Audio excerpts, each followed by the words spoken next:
Bom dia, galera do YouTube, estamos aqui mais uma vez no canal New Combo.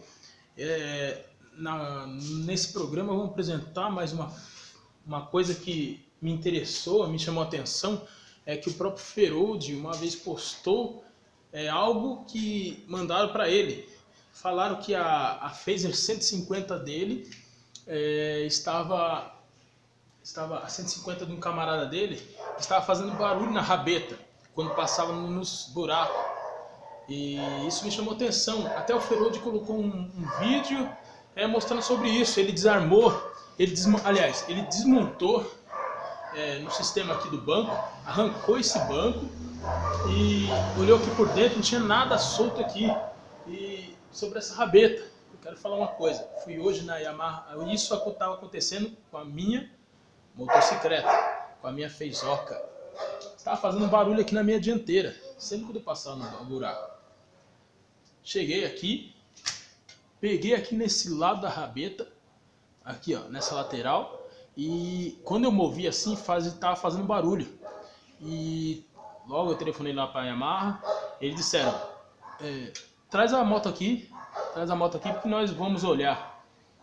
Foi questão de 2 minutos, ele olhando a moto voltou, que está. Antes, aqui eu mexia e fazia um barulho, fica troc, troc, troc. E é o mesmo barulho quando passava por buraco, isso aqui movia.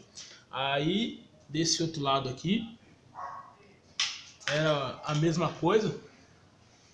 Agora parou. Provavelmente, deixa eu acertar aqui. Provavelmente, ele soltou isso aqui, ou deu novo aperto, não sei o que ele fez. Só sei que eu movo aqui ó, com força. Pode ver, vocês não conseguem escutar nenhum barulho. Provavelmente, se você está sofrendo com problema de barulho na sua rabeta, da sua Phaser, pegue nessa lateral dela, move para cima e para baixo. Se tiver solta, parecendo que está solta, leve na concessionária que eles dão um jeito. Isso aí é coisa simples, coisa de 3 minutos que eles levaram para ajustar, apertar o reaperto dela aqui.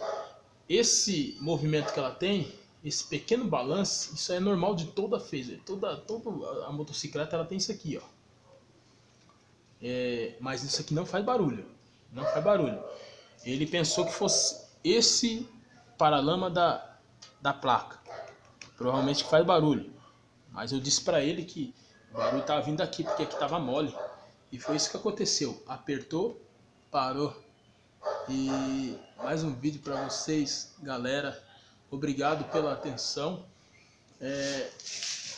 Um cuidado enorme que nós temos, nós que estamos começando agora de Feizoca. É uma moto boa. Para você que quer iniciar novamente com ela, para você que comprou a sua Phaser, nem que seja 2013, é bom. Todo rolê que tiver aí, vamos postar aí, vamos ter o rolê, e até mais, a próxima.